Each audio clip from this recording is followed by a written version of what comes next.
के लिए राम मंदिर का निर्माण होता है और समय से पहले उनका पूजा हो जाता है, तो क्या कहिएगा? राजनीति में हमको मत घसीटिएगा, लेकिन मेरा बेबाक जवाब आपको मिलेगा, उत्तर मिलेगा। सबसे पहले हम धर्म को समझें। आप अपने शास्त्र को ही पढ़िए। धारेते स धर्म, जिसको हम धारण कर सकते हैं वो धर्म है। जिसको ओढ़ सकते हैं, पहन के बाजार में चल सकते हैं, एक पहचान बनती है। जैसे ड्राइवर, पायलट, एक बेस है उनका, एक पद है, वो उसका धर्म है। जैसे अभी मैं धोती कुर्ता में हूँ, 2 घंटे के बाद पैंट शर्ट में बाजार में नजर आऊँगा, वो उस समय का धर्म है या इस समय का धर्म है। तो धर्म शाश्वत नहीं है।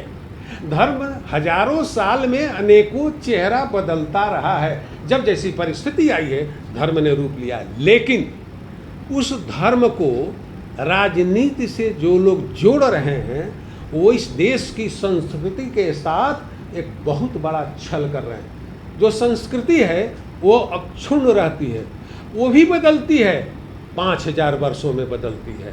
जो कृष्ण का समय था आज द्वापर में, आज वो समय नहीं है। हम केवल उदाहरण दे सकते हैं। जिस तरह की परिभाषा होती थी, जिस तरह के युद्ध होते थे, नियमावलियां होती थी, आज वो लागू नहीं है। तो आप संस्कृति को नष्ट कर रहे हैं। धर्म का बवंडर बहुत छोटा है, उसमें व्यक्ति अपना अस्तित्व भूल जाता है, अपनी मर्यादा भूल जाता है। आप जो कहते हैं उसके अनुसार दौड़ता है। लेकिन संस्कृति का जानकार विवेक सम्मत कार्य करता है। वो तौलता है 5000 वर्ष पहले हम क्या थे, आज हमारे साथ क्या स्थिति है। इसे संस्कृति ही सनातन का मूल मंत्र है, जिसे सनातन धर्म कहा जाता है। उसमें क्या है? आप तो वेद व्यास कहते हैं पुराण लिखते समय कि 18 पुराणेषु व्यासस्य वचनम द्वयम परोपकाराय पुण्याय पापाय परपीडनम। 18 पुराण में धर्म जो कहा गया 2 ही है। पाप क्या है? दूसरे को बेवजह तकलीफ देना।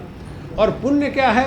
हर किसी के लिए अच्छा सोचना, अच्छा करना। आप बताइए, राजनीति से आप क्या उम्मीद रख सकते हैं? तो अगर राजनीति छल है, कपट है, वो किसी के हित में नहीं है, राजनीति अपने को भी छलती है, हम स्वयं सत्यवादी नहीं हो सकते राजनीति में।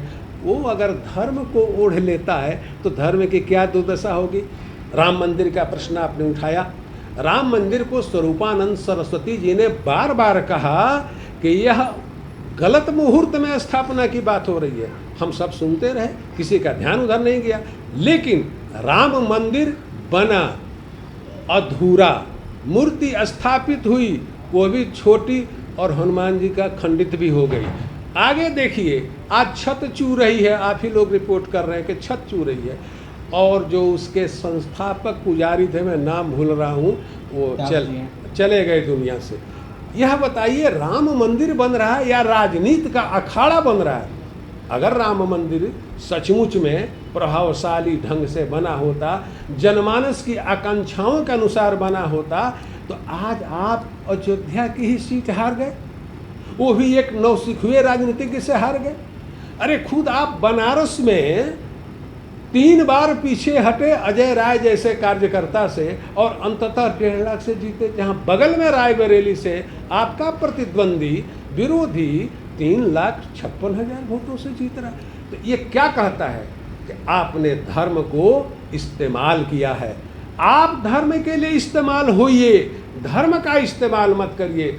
जब जब इस देश में या पहले भी धर्म को स्वार्थ के लिए प्रयुक्त किया गया है, दुर्दशा हुई है उस संस्था की, राजनीति की भी और व्यक्ति की भी। यह मेरा प्रश्न है कि धर्म एक आस्था है।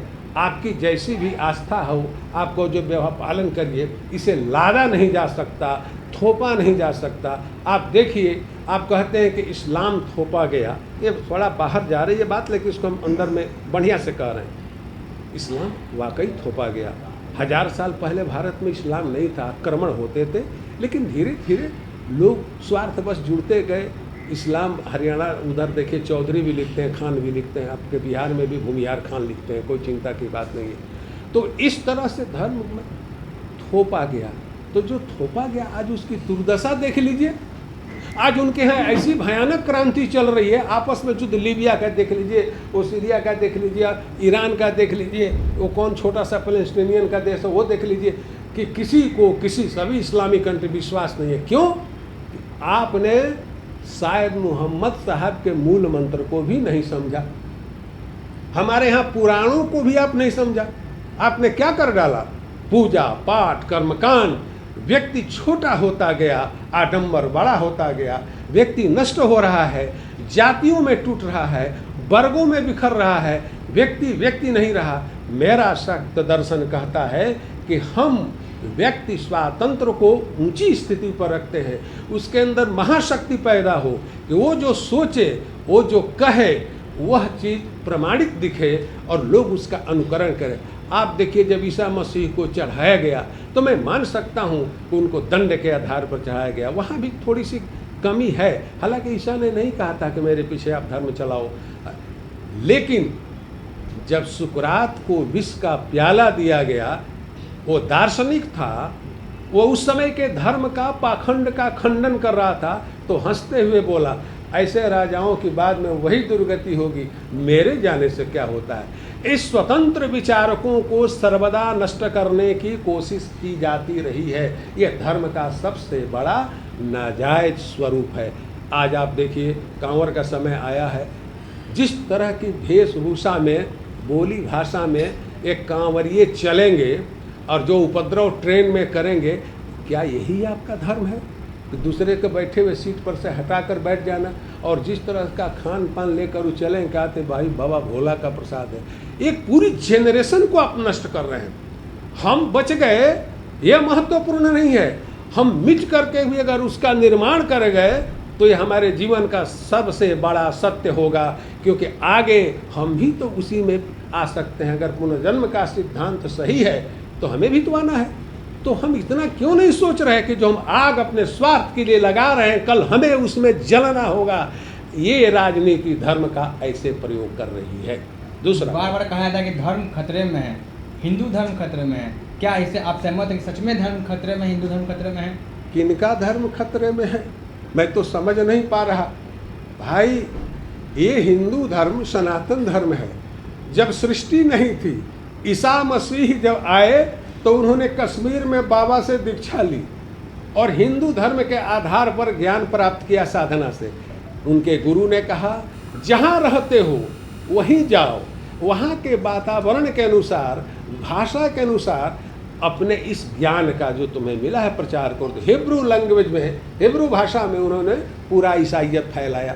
हजरत साहब, आप जानते हैं, तांदरबल के जगह पर एक दाढ़ी बल या क्या करके नाम है, जहाँ उनके हजरत साहब की दाढ़ी रखी थी, जो आतंकवादियों ने जला दिया 8 साल पहले, हजरत बल, वहाँ दाढ़ी हजरत साहब की रखी थी और अब नहीं है।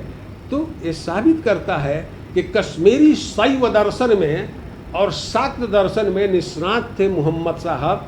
तो जो यहाँ से जिस्ट लेकर गए, वहाँ की ज़ुबान में उनको बोलना पड़ा, समझाना पड़ा। एक ही लाइन में बताता हूँ, वो कहते हैं कि हम सब अल्लाह के भेड़ हैं। अल्लाह के भेड़ मतलब सीधे लोग हैं, भेड़ बहुत सीधी प्रजाति है। तो हमें अल्लाह के इशारे पर पीछे पीछे चलना है और हमारा कल्याण होगा। अब उस इस्लाम को आज जिस रूप में वो प्रस्तुत कर रहे हैं, कट्टरतावादी, न हिंदुत्व अच्छा है न इस्लाम अच्छा है। आज तो भागवत को सोचना पड़ेगा कि इस कट्टरवाद ने उनके द्वारा पोषित राजनीतिक दल को कहाँ पहुँचा दिया। क्या 240 के बाद आगे बढ़ने में पसीना छूट रहा है? क्यों छूट रहा है भाई? आप तो हिंदुत्व के आधार पर चले थे, लेकिन आपने हिंदुत्व की गलत परिभाषा दी। आपने हिंदू महासभा के उस सिद्धांत को पोषित किया जो गोलवलकर ने कहा था, और वो आज काबिज नहीं हो सकता। आज आपके बच्चे ऑस्ट्रेलिया जा रहे हैं, जर्मनी जा रहे हैं, इंग्लैंड जा रहे हैं, अमेरिका जा रहे हैं, कोरिया में जा रहे हैं मेडिकल की पढ़ाई करने के लिए, इंजीनियरिंग पढ़ाई करने के लिए। आप बताएं, जो जहाँ जाएगा वो वहाँ की सभ्यता और संस्कृति के अच्छे आयामों को समझेगा, ओढ़ेगा कि नहीं, तो उसका धर्म एक नया रूप में होगा। यम ने कहा था, और उसकी क्या पत्नी का नाम था जिस पर व्रत करती हैं औरतें? बट सावित्री। सावित्री को यम ने कहा था कि क्यों पीछे पीछे आ रही हो? तो उन्होंने कहा, आपको अभी भी होश नहीं है, आप यम हैं, और मैं आपके पीछे आ रही हूँ, तो क्या मुझे पहचान नहीं पाए? उन्होंने कहा कि देखो तुम अब लौट जाओ, क्योंकि जमपुरी में तुम्हारा भविष्य। उन्होंने कहा 7 डग चलने से जो मित्र बन जाता है, 7 फेरा लेने से जो पति बन जाता है, यह शाश्वत सिद्धांत है सनातन धर्म का। तो मैं तो 7 लोगों को पार करके पहुंच गई हूँ, अब आप मुझे वापस कैसे कर सकते हैं बिना दान दक्षिणा दिए? तो उन्होंने वचन मांगा था, पूरा किया। तो जो व्यक्ति 7 वर्ष मेडिकल इंजीनियरिंग की पढ़ाई करने के लिए विदेशों में रह रहा है, उसका खान पान, वो हिंदू है, लेकिन जब वो लौटेगा इस समाज में, इस समाज को लाल कपड़ा माथे पर बांधने में जय श्री राम गहूँ श्री राम करते सुने, उसे कितनी तकलीफ होगी। हम विज्ञान को क्यों नहीं देख रहे हैं? पूरी दुनिया आज, वो विलियम फंसी हुई है, सुनीता नाम है, स्पेस में पूरा विश्व लगा हुआ है कि किस तरह से उसको वापस लाया जाए। भारत में कभी आप अखबारों में सोचे कि यहाँ के वैज्ञानिकों ने क्या योजना बनाई है? क्यों ठस हो गए ये लोग?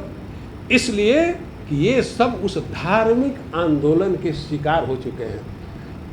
एक सुप्रीम कोर्ट बचा हुआ है, नहीं तो आप पूरी लोकसभा देख लीजिए, अधिकारी देख लीजिए, वो केवल हाथ बांधे खड़े हैं। धर्म व्यक्ति को गुलाम बनाता है, धर्म की प्रचंडता व्यक्ति की स्वतंत्रता का हनन कर देती है। इसलिए धर्म को केवल व्यवहार तक सीमित रखिए, आचार तक सीमित रखिए। और ऐसा है भी शास्त्र में, आचारो प्रथमा धर्म। जो मेरे पास कोई आता है, कुछ कहता है, मुझे सुनना है और फिर अपनी बात कहनी है, ये आचार है। तो आप आचार का पालन करिए। ये धर्म को आचार से ऊपर उठा दिया। ऐसा कि अभी आपके मोबाइल पर मैं रोज़ देखता हूँ, इसको टच करिए आपको बहुत लाभ हो जाएगा, करोड़पति बन जाए। ये कौन कर रहा है? यह जो है अफीम से भी घातक जहर बन चुका है धर्म की प्रचंडता। इससे जनता को दूर होना चाहिए, अपने भीतर की शक्ति जगानी चाहिए। भीतर की शक्ति क्या है? आत्मा का प्रकाश, वह विश्वास कि जब सूली पर भेदे जा रहे हैं ईसा मसीह, तो कह रहे हैं प्रभु इनके पाप क्षमा करना। गांधी को गोली मारी जा रही है, वो कह रहे हैं हे राम। उनके मुख से दूसरा कुछ नहीं निकल रहा। तो आप सोचिए, जो अध्यात्म है वो कितनी शांति पैदा करता है आपके भीतर, कितना आनंद पैदा करता है। वो पटना आए हैं, क्या कुछ संदेश लेके आए हैं, क्या कुछ योजना करने वाले हैं यहाँ? मैं शक्त धर्म के प्रचार के लिए आता हूँ।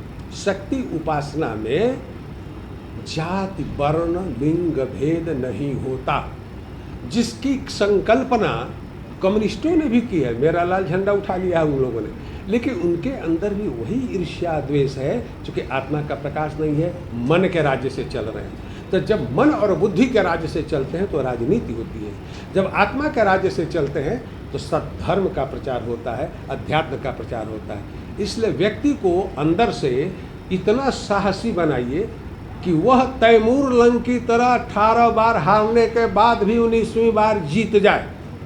एक पैर नहीं था तैमूर लंग का। यह शक्ति जागरण अभियान है। कैसे जगेगी शक्ति? थोड़ा सा उसमें तंत्र है, कुंडलिनी जागरण है, तंत्र है। अब कोई इस युग में कर नहीं सकता, तो आज के अनुरूप व्यक्ति को सुबह से शाम तक स्वस्थ रहने के लिए, जीवंत रहने के लिए क्या पद्धति दी जाए, इसके लिए मैं आया हूँ। और मैं जब 21 तारीख को गुरु पूर्णिमा को बोलूँगा तो आप सब उसको सुनिए और उसको प्रकाशित करिए। वो एक अद्भुत विज्ञान होगा जो आपके भी भीतर है, मेरे भी भीतर है। और जानते हैं, विवेकानंद के इस वाक्य को पहचानिए, सर्वे नद्यः समुद्रापत गच्छति। जितनी नदियां हैं वो समुद्र की ओर ही जाती हैं।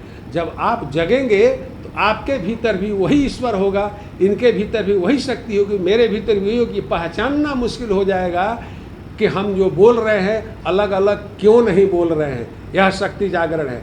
नाम रूपात्मकम जगतः, पहचान के लिए नाम और रूप अलग होगा, लेकिन अंदर से जो आवाज़ आएगी वो महाशक्ति होगी। इसी का नाम शक्ति जागरण है, जहाँ भेद नहीं हो, एक दूसरे के प्रति ईर्ष्या नहीं हो, स्वार्थ हो तो समझौता हो कि भैया आप ये कर देते हो, हम ये कर देते हैं, तो समाज में हमारी आपकी स्थिति बची रहेगी।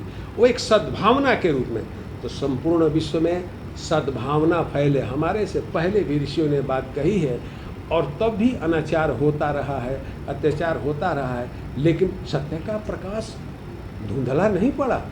हमारे जैसे दूसरे लोगों ने भी जगाया है हर युग में से सत्य सर्वदा सत्य है, सनातन सर्वदा सत्य है। और सनातन में कोई दिखावटीपन, आडंबर, कर्मकांड, बाहरी स्वरूप नहीं है। वहाँ केवल आत्मा की आवाज़ है जो कंठ से बाहर आती है, जो आप जीवन में अनुभव किए हैं, जो सीखा है, उसी का प्रचार होना चाहिए, शक्ति जगनी चाहिए। 21 जुलाई को किस स्थान पे ये आयोजन होने जा रहा है? मैं बता रहा हूँ, गांधी मैदान के दक्षिण में IMA हॉल है, जहाँ पहले SP कोठी होती थी, उसके पूरब में। मैं 25 वर्षों से, सब लोग मुझे जानते हैं, अपना उसमें रामदयाल पांडे जैसे बिहार के नामी कवि मेरे साथ बैठे, उनको मैंने ब्रह्मर्षि की उपाधि दिया।